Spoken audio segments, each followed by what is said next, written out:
dyan? Hello, Por. Saan ka na? Nasa hospital ako. Ano nangyari sa'yo? Mataas BP ko. Ah, ganun ba? Pagaling ka, no? Pwede ka ba mag-half day? Okay ka lang, Por? Pwede ka nga dito. Eh, ikaw, bakit ka late?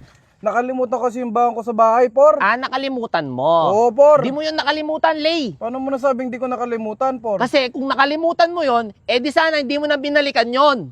Di ba? Nakalimutan na nga eh. Oo nga no, Por. Teka, ano nga ba sinasabi mo? Ang alin, Por? Ah, wala. Sige,